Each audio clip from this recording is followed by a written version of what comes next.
Fala aí, pessoal, tudo bem? Estou gravando esse vídeo especialmente para vocês, alunos do terceiro módulo do curso técnico em Química, concomitante e subsequente. Mas se porventura você é de outra turma ou mesmo nem é aluno meu, seja muito bem-vindo da mesma forma, tá?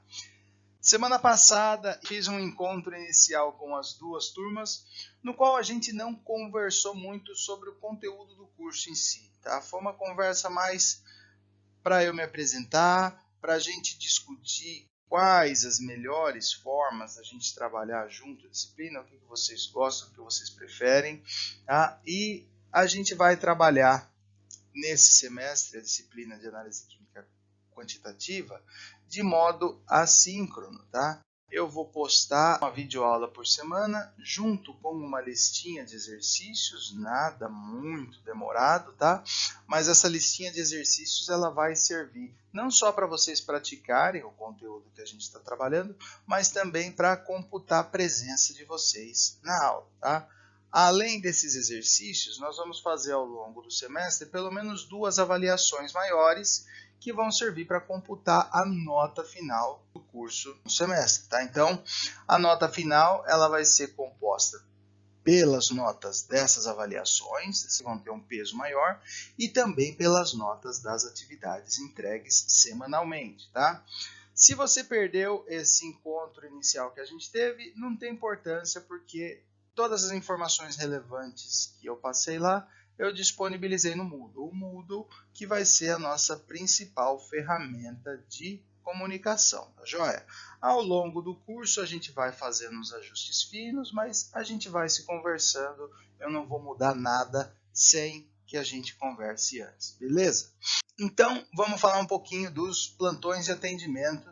Obviamente que eu estou dando esse curso no segundo semestre de 2021. Se você está assistindo isso daqui em 2025, provavelmente já não vale mais, tá? Mas para esse semestre eu tenho 3 horários de atendimentos: às segundas das 6 às 7 da noite, terça-feira das 15 para o meio-dia às 15 para 1 e de quinta-feira das 6 às 7 da noite também, beleza? Como é que vocês fazem para entrar em contato comigo? Pelo chat do Moodle ou por e-mail, tá? andregarcia@ifsp.edu.br. Beleza? Maravilha? Se tiverem alguma dúvida, entre em contato comigo. Se você não está nem no Moodle e não quer me mandar um e-mail, pode deixar um comentário aí no vídeo do YouTube que eu respondo também. Beleza? Então vamos lá.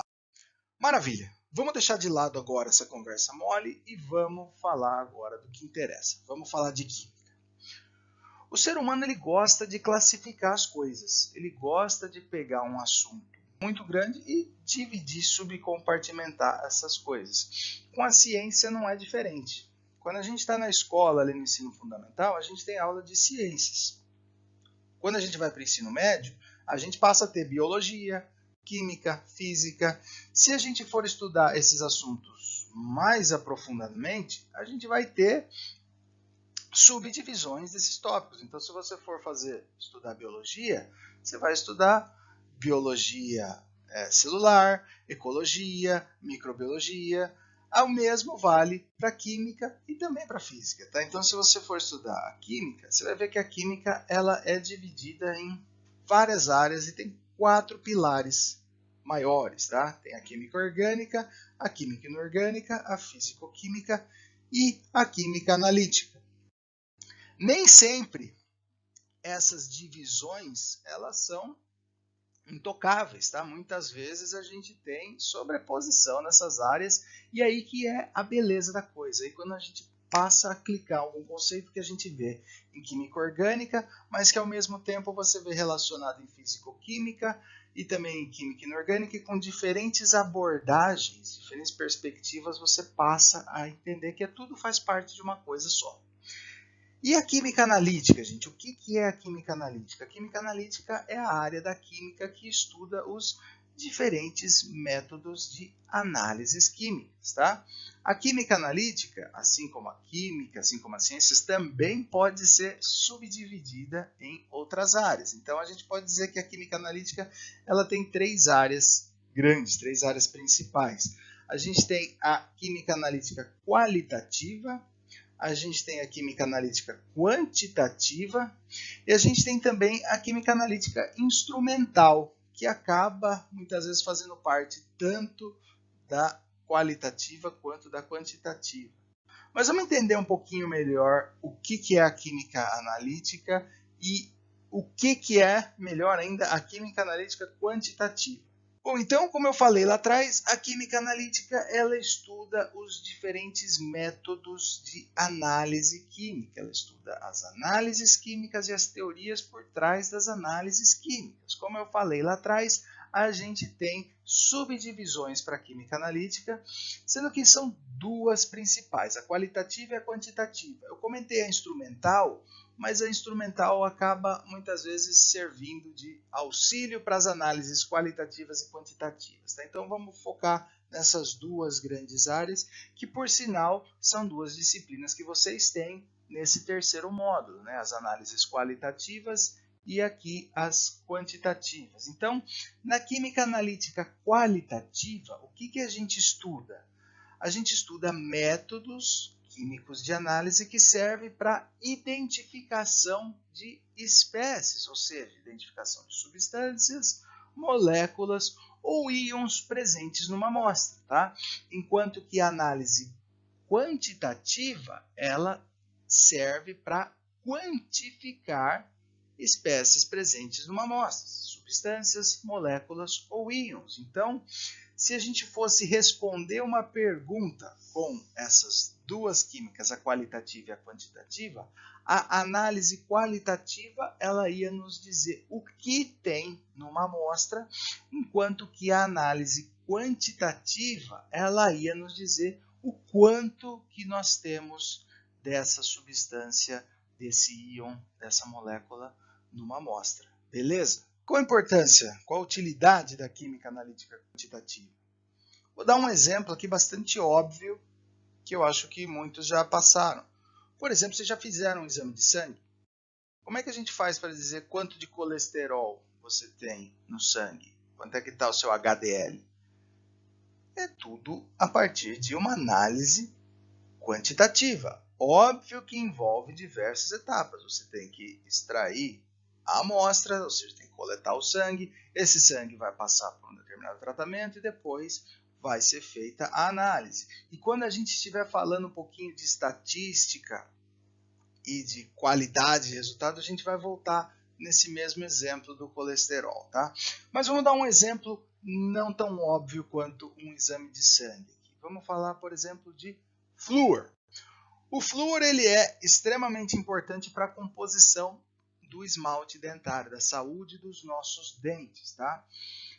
Notou-se ali que eu acho que foi por meados da década de 20, talvez um pouco antes, que uma determinada região do Reino Unido tinha baixa incidência de cárie. E isso foi estudado, foi investigado e verificou-se que aquela região tinha pouca incidência de cárie porque naturalmente a água daquela região continha bastante flúor. Então, a partir daquele momento, verificou-se que há uma relação direta entre o flúor presente na água e a saúde dos dentes.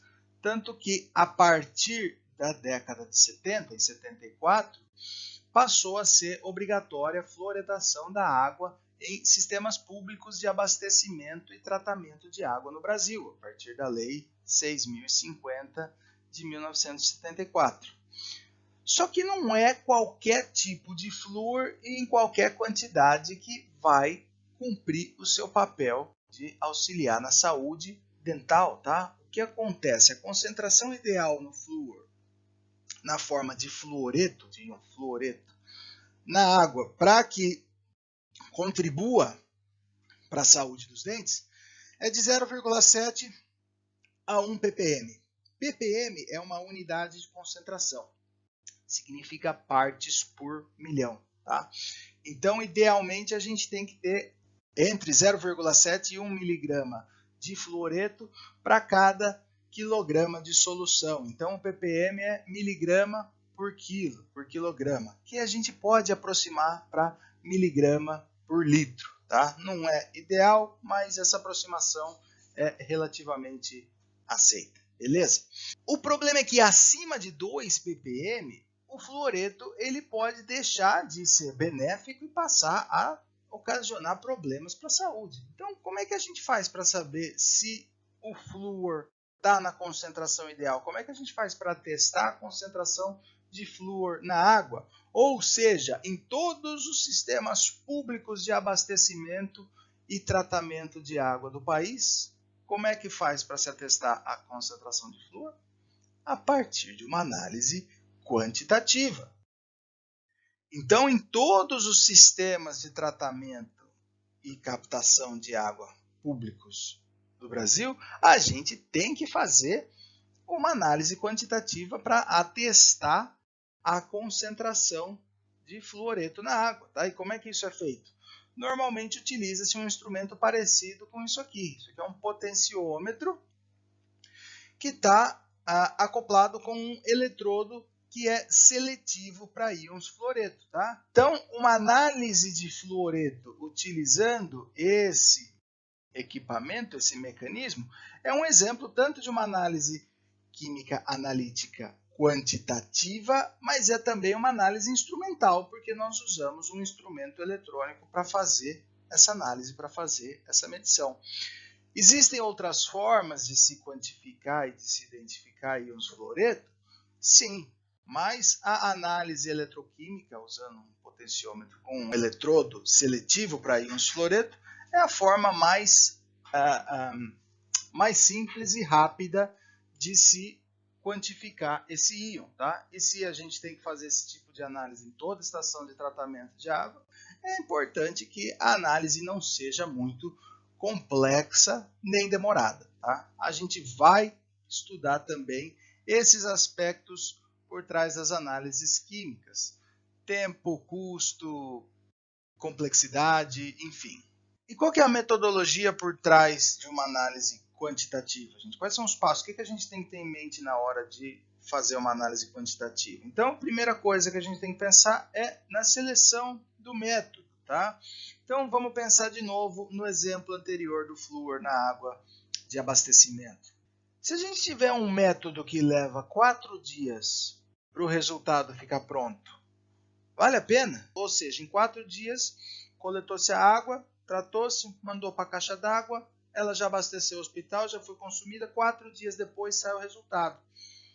Então, a gente tem que ter em mente qual é o objetivo dessa nossa análise para que a gente possa pensar direitinho se vale a pena. Então, tem que envolver nessa questão o tempo de análise, o custo, a disponibilidade dos reagentes.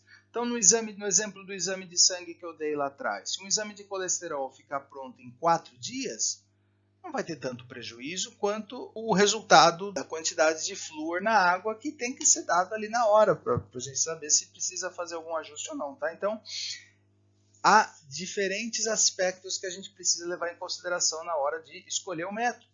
Segundo passo, obtenção de uma amostra representativa.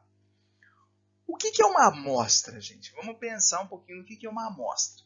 De novo, usando o exemplo do flúor na água. Quando a gente vai analisar o flúor na água, a gente analisa toda a água que vai ser distribuída para uma cidade? Não tem jeito, é inviável. Você precisa do quê? Você precisa de uma amostra, uma porção do todo. E essa porção, essa amostra, ela tem que ser representativa desse todo, do que você está querendo estudar. Então vamos pegar, por exemplo, vamos pensar que a gente quer quantificar o ferro que está na água, da caixa d'água da nossa casa. Vamos supor que a gente tem uma torneira que fica ali no quintal que a gente quase nunca usa. Aquela torneira está seca. Aí você vai quantificar o ferro que está na água da caixa d'água, só que você vai coletar essa água na torneira que está no quintal ali, que está seca faz um mês. Quando você abre essa torneira, a água vem da caixa d'água, vem preenchendo aquele cano velho que está seco faz um mês e vem arrastando junto com a água todo aquele óxido de ferro, toda aquela ferrugem que está dentro do tubo, sai da torneira, você coleta aquela água e vai fazer uma análise. Aí eu pergunto para você, essa água que você coletou na boca da torneira seca há um mês ali, ela vai representar a quantidade de ferro da água que está na caixa d'água? O ferro que você vai quantificar nessa sua amostra, ele veio do cano seco da torneira ou veio da caixa d'água? Tá? Então, a gente precisa pensar direitinho em como coletar a nossa amostra para que ela seja representativa do todo. Tá? E a amostragem, gente, é uma ciência à parte. Existem manuais de amostragem para diversas coisas, diversos tipos de análise que vai ser feita. Então, se você vai coletar água de rio, tem os seus procedimentos próprios para que a gente tenha uma amostra que seja representativa da realidade daquilo que a gente está querendo analisar. Então, aqui, por exemplo, tem uma apostila só para técnicas de amostragem. Então, saibam que essa é uma ciência à parte. Outra etapa é o preparo da amostra. Nem sempre a nossa amostra vai estar prontinha para análise. A gente pode ter que precisar processar essa amostra. Por exemplo, no exame de sangue que eu falei lá atrás, o exame de colesterol no sangue. Você não vai enfiar o sangue direto no equipamento para fazer uma análise. Você precisa tratar esse sangue, você precisa centrifugar, você vai precisar filtrar, você vai precisar separar substâncias. Tá? Então, o preparo de amostra também é crucial. Por exemplo, se você quiser identificar pigmentos vegetais de uma determinada planta, você vai ter que coletar as plantas, as flores ou as folhas. Que tipo de folha você vai pegar? Você vai pegar uma folha seca, você vai pegar uma folha verdinha. Depois você vai ter que triturar essa folha, pesando, sabendo quanto que você tem ali de amostra. Você vai macerar isso daí num almofariz, no estilo, tá? Então, existem diversas etapas. Você pode ter que depois filtrar, coletar só a fração líquida aqui, então você pode ter que passar por um filtro. Você vai fazer essa filtragem como? Você vai usar filtro de papel, você vai usar filtro de vidro sinterizado, você vai fazer uma filtragem a vácuo. Então, existem diversas etapas para se tratar uma amostra. A gente vai ter que também definir as réplicas de uma amostra, ou seja, quantas análises você vai fazer. Você, para fazer uma análise quantitativa decente, ou seja, que tenha confiabilidade, você precisa fazer um número X de análises para que essas análises sejam estatisticamente relevantes, ou seja, para que você possa confiar de fato nos resultados que você está tendo. Então, se em vez de fazer uma única análise, você fizer 3 análises, você repetir essa análise 3 vezes, você vai minimizar os erros. Por quê? Porque você vai ter uma média do resultado e você vai saber se esses resultados, se essas 3 análises que você fez, são de fato confiáveis ou se tem alguma análise que deu errado, tá? A gente vai falar bastante de todos esses aspectos que eu estou citando aqui, tá, gente? Mas a gente vai focar bastante nesse ponto das réplicas, porque entra uma parte de estatística que é muito importante, tá? Então, no resultado de uma análise quantitativa, dificilmente vai ser um único número. Você tem 0,7 ppm de flúor na água. Não, um resultado de uma análise quantitativa decente, bem feito, você vai ter 0,7 mais ou menos 0,01 ppm na água. Por que você tem um mais ou menos alguma coisa? Porque você tem uma média dos resultados. Você fez uma análise estatística porque você fez mais de uma única análise, tá? Então, uma única análise não é satisfatório do ponto de vista da química analítica quantitativa, beleza? A gente tem a etapa de dissolução. Muitas vezes, na maioria das análises químicas feitas em laboratório, a gente vai fazer a análise em solução, ou seja, a gente vai ter que diluir, a gente vai ter que dissolver a nossa amostra. Se a nossa amostra for um sólido, você vai ter que preparar isso daí numa solução, você vai ter que diluir. E essa imagem aqui ela é bem ilustrativa porque o cara está preparando 1, 2, 3, 4, 5, 6. Pode ser, muitas vezes, a mesma amostra feita 6 vezes, tá? Para ter um resultado estatisticamente válido, para ter uma boa análise com diversas replicatas, tá?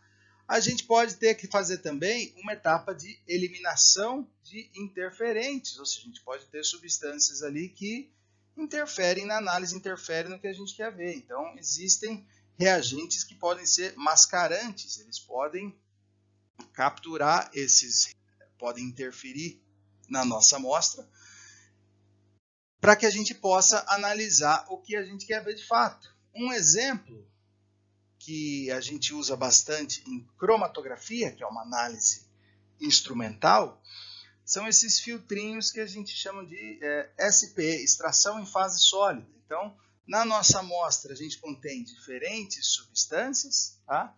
Então, considera cada figurinha de uma cor diferente aqui uma substância, e a gente quer quantificar a bolinha vermelha, que é o analito. O triangulinho verde, a bolinha amarela e o quadradinho verde são interferentes, tá?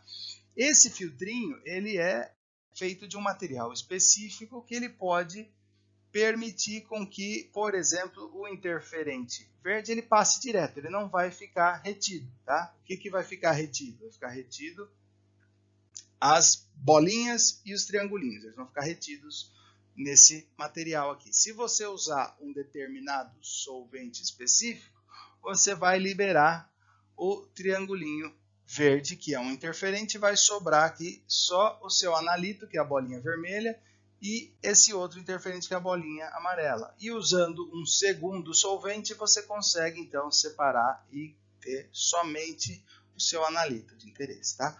Obviamente que esse exemplo que eu estou dando, a extração em fase sólida, é usado para um tipo de experimento bastante específico, para uma técnica bastante cara, tá? Então, a gente pode, muitas vezes, usar uma gotinha de um reagente ali que vai complexar um determinado íon para que você possa quantificar um outro, tá? Então, cada tipo de análise vai ter o seu procedimento específico, principalmente nessa etapa de eliminação de interferentes. Por fim, a gente tem a medição de uma propriedade do analito, aquilo que a gente vai determinar na análise, por exemplo. Tá? Então, aqui a gente tem uma foto de uma moça fazendo uma titulação. E você vai medir uma propriedade do analito. Nesse caso, se for uma titulação ácido-base, a propriedade vai ser justamente a reação entre um ácido e uma base, tá? E com isso a gente vai medir o quê? Vai medir o volume que foi consumido para que essa reação ocorresse. Então a medição, nesse caso aqui, vai ser uma medição de volume, o que você vai ver ali na bureta. Por fim, você tem os cálculos dos resultados com base nesse volume consumido, você vai poder fazer os cálculos, porque você tem a concentração da sua solução padronizada que está dentro da bureta, você vai poder então determinar a concentração da sua amostra. E você tem também a estimativa da confiabilidade dos resultados, ou seja, aí entra a parte de estatística. Se você fez essa análise 3 vezes, você tem 3 resultados com os quais você pode fazer um tratamento estatístico para estimar a confiabilidade dos seus resultados. Beleza? Na próxima aula a gente vai conversar sobre precisão e exatidão. Beleza? Se a aula de hoje ficou meio abstrata, ficou com exemplos jogados, situações que vocês não conseguem trazer para o mundo real, fiquem tranquilos, tá? Ao longo do curso a gente vai esmiuçar todos esses aspectos de forma mais aprofundada, tá? Maravilha, gente! Eu agradeço a atenção de vocês e agradeço quem chegou até aqui. No último slide, eu vou deixar sempre as referências bibliográficas com algumas dicas de livros que vocês podem consultar para se aprofundar mais no assunto. Todos os livros que eu vou deixar aqui, eles estão disponíveis na Biblioteca Virtual Pearson. Tá? Todos esses livros vocês podem acessar de casa pelo celular ou pelo computador. Basta você entrar no Swap e ali, links importantes, você vai ver a Biblioteca Virtual Pearson. Clique lá. Escreva química quantitativa, química analítica, vai ter uma porrada de livros, tá? Esses 3 livros estão disponíveis ali no catálogo da biblioteca, pode pegar qualquer um deles que vocês vão ter um material de qualidade para estudar por conta. Beleza, gente? Eu agradeço a atenção de vocês, um grande abraço, cuidem-se e tchau!